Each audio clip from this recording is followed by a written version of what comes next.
എല്ലാ പ്രിയപ്പെട്ടവർക്കും സ്വാഗതം. ഇന്ന് നമുക്ക് ഓണം സദ്യ സ്പെഷ്യൽ സാമ്പാർ തയ്യാറാക്കാം. നല്ല ടേസ്റ്റിയും ഹെൽത്തിയുമായ സാമ്പാറാണ് ഇത്. എല്ലാവർക്കും ഉറപ്പായും ഇഷ്ടമാകും.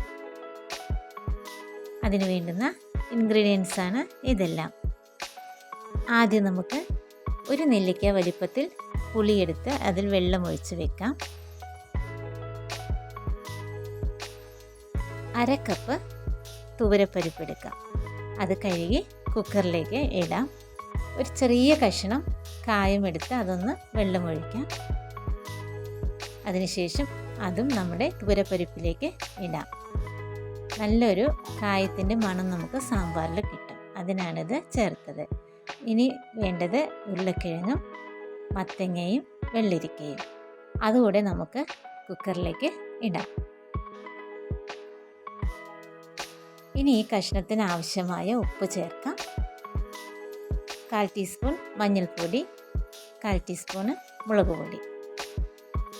ഇനി ആവശ്യത്തിന് വെള്ളം ഒഴിച്ച് ഇതൊന്ന് വേകാൻ വയ്ക്കാം. ഇനി നമുക്ക് വേണ്ടത് തക്കാളി, വഴുതനങ്ങ, ചെറിയ ഉള്ളി, മുരിങ്ങക്കായ, വെണ്ടയ്ക്ക. ഇത് നമുക്കൊന്ന് വഴറ്റിയെടുക്കണം. അതിനായി ആദ്യം ഒരു പാൻ അടുപ്പത്ത് വെച്ച് കുറച്ച് വെളിച്ചെണ്ണ ഒഴിക്കാം. അതിലേക്ക് ചെറിയ ഉള്ളി ഇടാം. അതൊന്ന് വഴന്ന് വരുമ്പോൾ നമുക്ക് എടുത്തു വെച്ചിരിക്കുന്ന വെണ്ടയ്ക്ക ചേർക്കാം. അതും വഴന്ന് വരുമ്പോൾ വഴുതനങ്ങ ചേർക്കാം. ഇനി അതിലേക്ക് മുരിങ്ങക്കായ ഇതുപോലെ മുറിച്ച് ചേർക്കാം. ഇനി എടുത്തു വെച്ചിരിക്കുന്ന തക്കാളി കൂടെ ചേർത്ത് നന്നായി വഴറ്റാം. ഇനി നമ്മൾ ചേർക്കുന്നത് ഇന്നലെ നമ്മൾ തയ്യാറാക്കിയ നമ്മുടെ സാമ്പാർ പൗഡറാണ്. അത് 2 ടേബിൾ സ്പൂൺ നമ്മൾ ഈ സമയത്ത് ചേർക്കാം. ഇങ്ങനെ ചേർക്കുമ്പോൾ നല്ലൊരു ഫ്ലേവറാണ് നമുക്ക് കിട്ടുന്നത്. ഇനി നമ്മൾ ഇതിലേക്ക് വേവിച്ച് വെച്ചിരിക്കുന്ന നമ്മുടെ കുക്കറിലുള്ളത് ഇതിലേക്ക് ചേർക്കാം.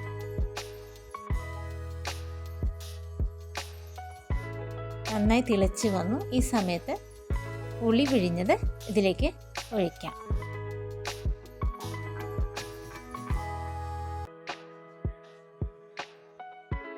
ഇനി നമുക്ക് ഇപ്പോൾ ചേർത്ത കഷ്ണത്തിനെല്ലാം ആവശ്യമായ ഉപ്പ് കൂടെ ചേർക്കാം. നന്നായി ഇളക്കി യോജിപ്പിക്കാം. ഇനി നമ്മുടെ ഉപ്പും മുളകും പുളിയും എല്ലാം ഒന്ന് ക്രമീകരിക്കുന്നതിനായി ഒരു ചെറിയ പീസ് ശർക്കര ചേർത്തു. ഇനി ഇതൊന്ന് അടച്ചു വെച്ച് വേവിക്കാം. ഇനി നമുക്കിതൊന്ന് കടുക് വറുത്തിടണം. അതിനായി ചീനച്ചട്ടി അടുപ്പത്ത് വെച്ച് വെളിച്ചെണ്ണ ഒഴിച്ചിട്ട് 1 ടീസ്പൂൺ കടുക് ഇട്ടു. കടുക് പൊട്ടിയപ്പോൾ വറ്റൽമുളക് ഇട്ടു. അത് ചെറുതായി ഒന്ന് ഇളക്കിയതിന് ശേഷം കറിവേപ്പില കൂടെ ചേർത്തു. അപ്പോൾ നമ്മുടെ ഓണം സ്പെഷ്യൽ സദ്യ സാമ്പാർ റെഡിയായി. എല്ലാവരും ഒന്ന് ട്രൈ ചെയ്ത് നോക്കണം. എല്ലാവർക്കും ഇഷ്ടമാകും. സാമ്പാർ പൊടി ഉണ്ടാക്കിയ വീഡിയോ കാണാത്തവർ ഉണ്ടെങ്കിൽ അതൊന്ന് കാണണം കേട്ടോ.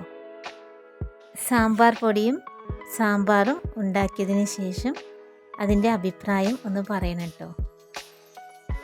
ഇനി നമുക്ക് അടുത്ത വീഡിയോയിൽ കാണാം. Have A nice day.